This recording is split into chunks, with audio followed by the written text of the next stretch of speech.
The Australian Bicentennial Authority wanted students to have a personal keepsake of 1988, and the medallion was considered most appropriate. School assemblies across the nation were a special time to reflect on our history and our future today.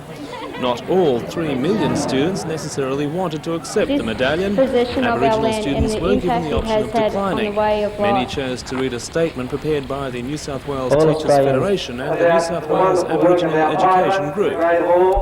All Australians, Aboriginal and non-Aboriginal alike, have a responsibility to work towards redressing the imbalance that exists and ensuring that we, the Aboriginal people of New South Wales, gain appropriate respect for our heritage and an economic base so that we can all grow together.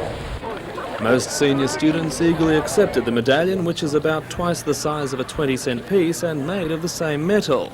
Reactions to the gift were mixed. It's nice. Oh, it's alright. Oh, it's pretty good. I think that the money could be spent on a lot wiser things, but it'll be a good momentum for leaving school this year. The Bicentennial Authority says the design shows people of all ages and sizes walking towards the Southern Cross. They hold hands symbolising cooperation, climb stairs symbolising effort, and the stars symbolise a combined aim. All that didn't mean much to younger students at primary and infant schools who were just happy to don costume and enjoy a day of bicentennial fun. Although the teachers didn't get a medal, they too entered into the spirit of the occasion to ensure that the medallion would always remind their pupils of a special day in the bicentennial year.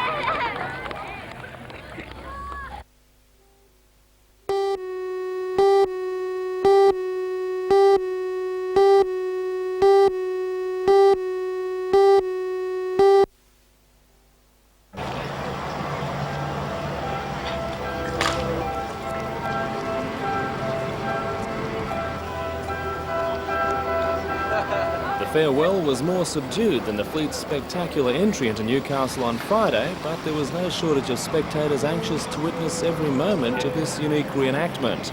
It's the continuing interest in the fleet which is proving a last-minute saviour for organisers. They were looking at a massive financial shortfall on their arrival in Australia in January, but it now seems they could break even. The turning point came in Newcastle, where thousands of people queued at the wharves to inspect the 9 vessels. Organisers now say that almost all the berths are booked for the remainder of the voyage. Those left behind lined the harbour to bid the fleet bon voyage and were rewarded with an unforgettable spectacle.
At 3:20 p.m, a guard from Hunter Security was delivering money to the Commonwealth Auto Bank at Charlestown Square. 3 men in a stolen Creamer Conovan pulled up beside him wielding pistols. Police believe they were lying in wait for the man to make his regular delivery. They quickly bundled a silver box containing the money into their van. As they began their escape from the scene, a bullet was fired through the door of the van, ricocheting onto nearby cement. Police were quickly on the scene and recovered the getaway van at the nearby Hilltop Plaza. It's believed the men may now be travelling in a large maroon car, perhaps a Ford LTD.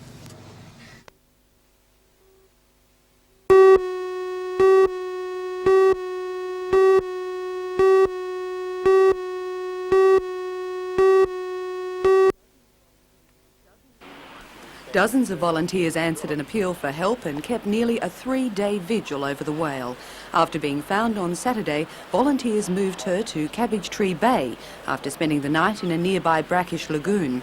Volunteers from the Whale Rescue Group, Orca, joined with National Parks and Wildlife officers and other volunteers in taking turns to keep the whale upright in the water. They say she had several lacerations and was being treated with vitamins and antibiotics. The move onto a road-building truck was tricky but smooth, and she and her band of rescuers were on their way to Sydney. At Taronga Park Zoo, she arrived safely with zoo veterinarians on hand. However, it's still not known what caused the 3-metre whale to beach and whether the treatment will be effective.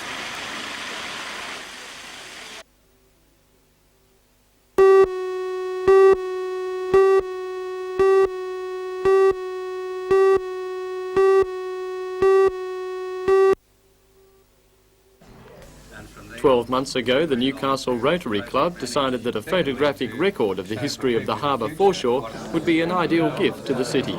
13 frames were completed, each containing the oldest photo of a particular site, matching its equivalent taken in recent times. The displays also incorporate a brief history explaining the differences. Because 1988 will also be history one day, Rotary delayed completing the work until after the royal visit, giving some of the present-day shots a very immediate feel. The presentation to Lord Mayor John McNaughton was the first official function to be held in the new Queen's Wharf building. The building will be the permanent home of the display, offering the public more than one view of the harbour foreshore. Thing that has taken place to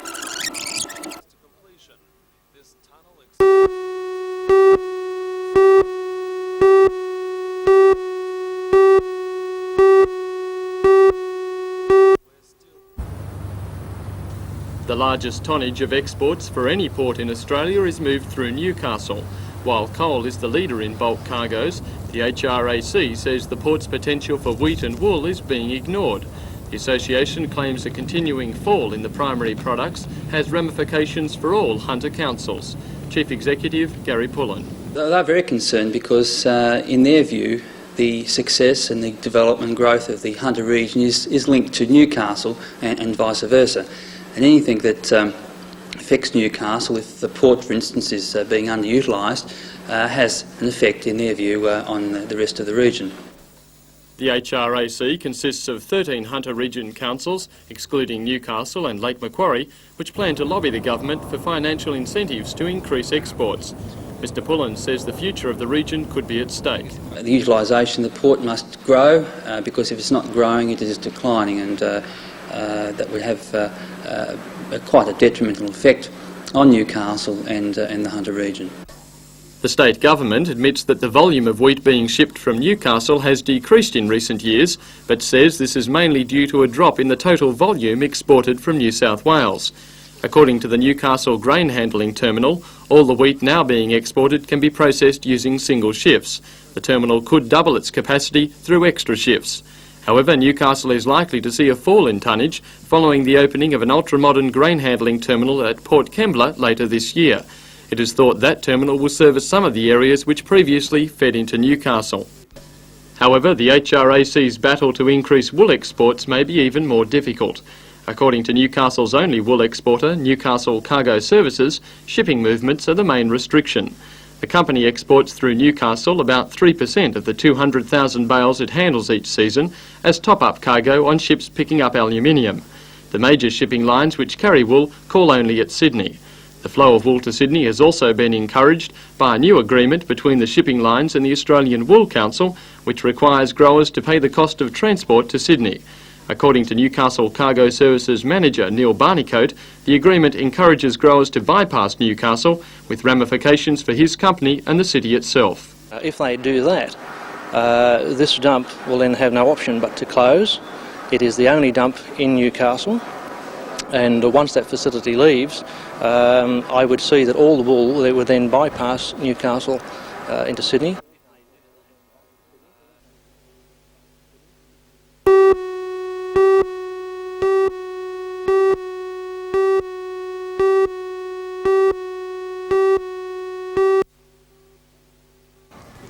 Lemon Tree Passage isn't the sort of place that springs to mind when you think of Australian exports, but a local company, Australian Goldfield Detectors, is excelling in the competitive overseas trade world with production of a water purifier and an automatic gold pan.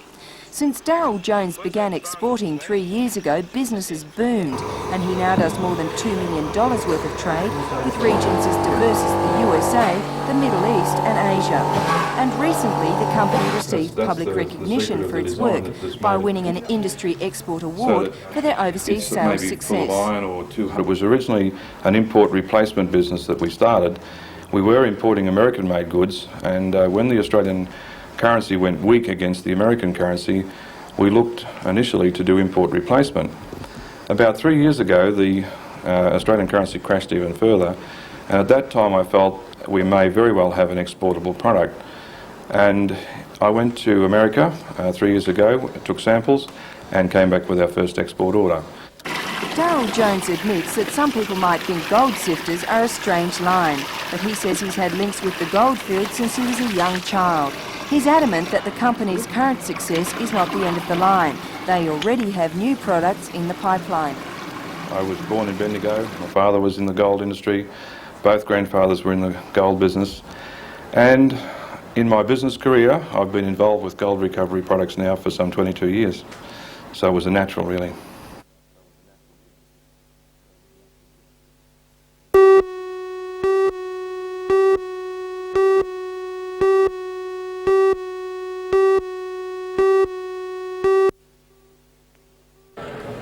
In equestrian events, Vicky Roycroft of the Central Coast and Matthew Ryan of Lochinvar are training vigorously following their selections. Peter Doohan and Elizabeth Smiley were named earlier in the year for tennis. It's being played for the first time as a demonstration sport. World champion and record holder Don Brook will be competing in the small bore rifle event in his favourite prone position. Out of all the locals, he's the most favoured to win gold. Gary Harble is our representative in table tennis. He's dominated the sport in Australia and was selected for Seoul in September last year. Donna Proctor qualified for the Australian swimming team in spectacular style last week when she broke the Commonwealth and Australian 400-metre individual medley record. Last to qualify was weightlifter Greg Hayman. The Commonwealth Games gold medalist was chosen yesterday following trials in Melbourne. Sailboarder Chris Lawrence from the Central Coast makes up the 9 so far selected from our region.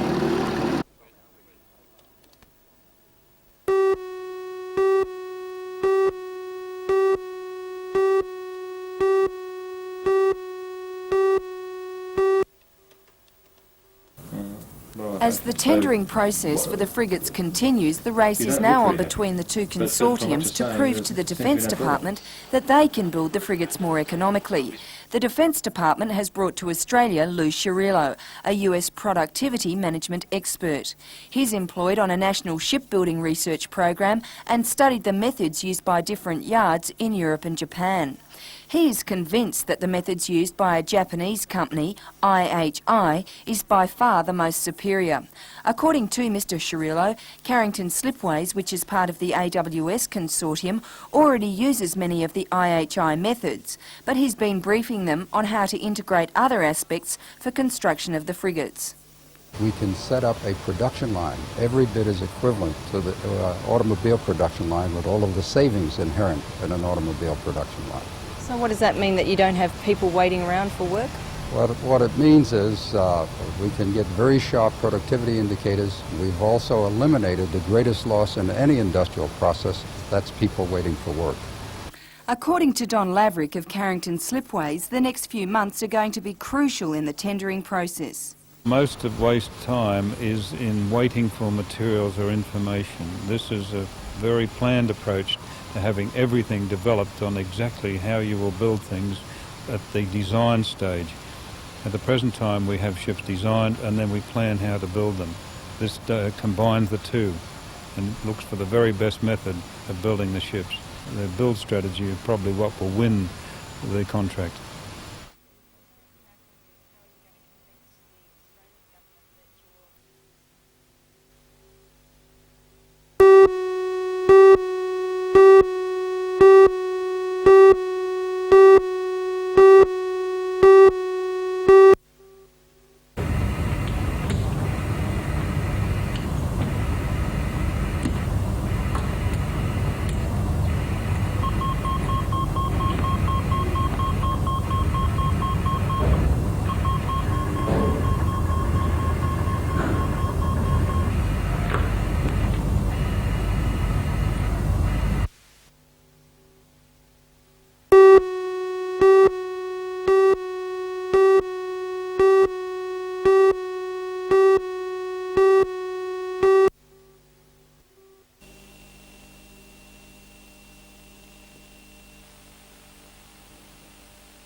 Good afternoon, I'm Ross Hampton. Amongst the highlights of the Scone calendar each year, the annual horse sales. This year, hundreds of breeders and trainers travelled from all over Australia to do battle for a good buy.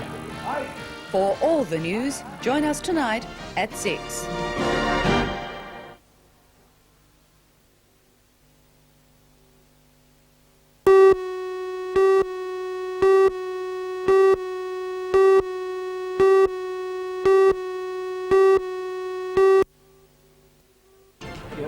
A local consortium wants to replace Newcastle's inner-city railway with an elevated monorail system. The project would also involve the redevelopment of the Honeysuckle goods yard and would cost approximately $130 million. For all the news, join us tonight at 6.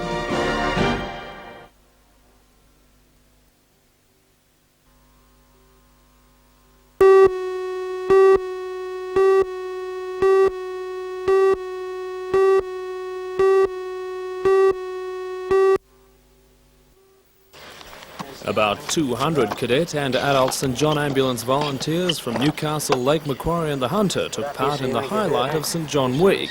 The contestants were presented with a variety of simulated accidents and judged on their response. Realism is a critical factor in the simulations and much care is devoted to creating a suitably gruesome appearance.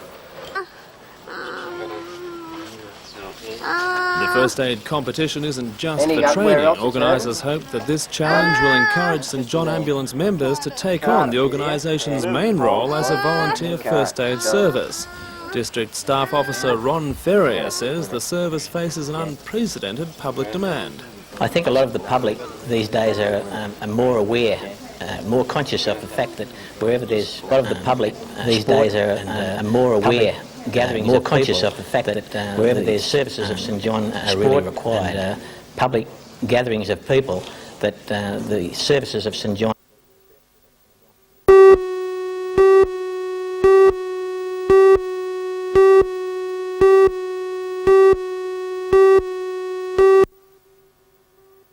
The Crossroads Christian Fellowship serves about 700 people in the Hunter with branches across Australia.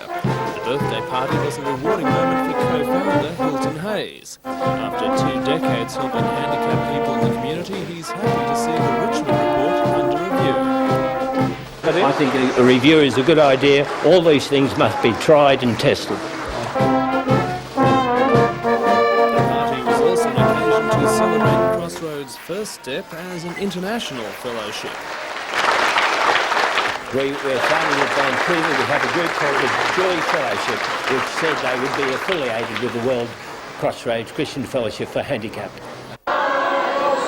Based Based on Crossroads' success in Australia, that first international step is likely to be just the beginning.